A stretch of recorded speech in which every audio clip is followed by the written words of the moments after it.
Hello, Matt G for IYT here. Today we're looking at the full license mock exam number 1, version 1.6, and we've reached question 40, which reads, cross modulation is an effect that occurs when...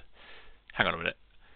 So this is basically just the same question as before that's repeated, and I was actually just going to skip over this video, but the completionist in me wants to make sure that we also have an answer for 40. I thought this might be a good opportunity to try and explain this one in another way. So imagine you're having a nice quiet conversation in a pub with a friend, and you're talking at a sort of a normal volume or a low volume, but it's a weak signal, but you can hear it perfectly fine. And then somebody comes in with a load of mates, and they're all talking really loudly, and so you have to talk a little bit louder so that your friend can hear you. And then maybe that group goes a little bit quieter, and you can reduce the volume of your voice, so that because you don't need to be quite as loud anymore. And then they get louder again, so you have to get louder again, and you sort of get into this cycle where as their volume increases, your volume has to increase, and you can see how if this happens quickly enough, the speech patterns of that other group are going to be encoded as a volume envelope over your speech.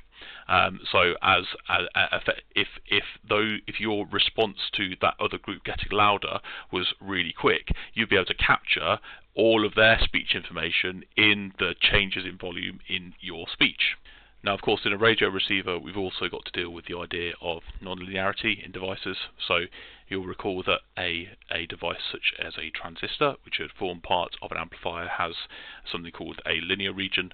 And if you excuse the crudity of the drawing, we've got the linear region here is represented as being between these two bands. So this would be the transfer function of an amplifier, where we've got the input power along the bottom here and the output power along the side, and within this linear region the gain of that amplifier would be fairly predictable and is represented by the slope here, and then beyond that we see the gain dropping off, but what would also happen is that the amplifier would start introducing distortion.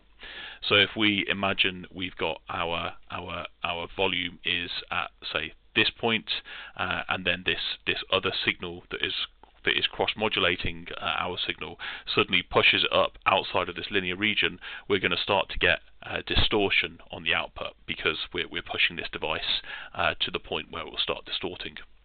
And so cross-modulation can, like cross-modulation could be, you would hear the level of that wanted signal changing, but severe cross-modulation could lead to the signal that you're trying to listen to becoming severely distorted. And coming back to the answers, we know from the previous question that it is in fact answer C, strong RF signals enter the RF stage of a receiver, causing non-linearity.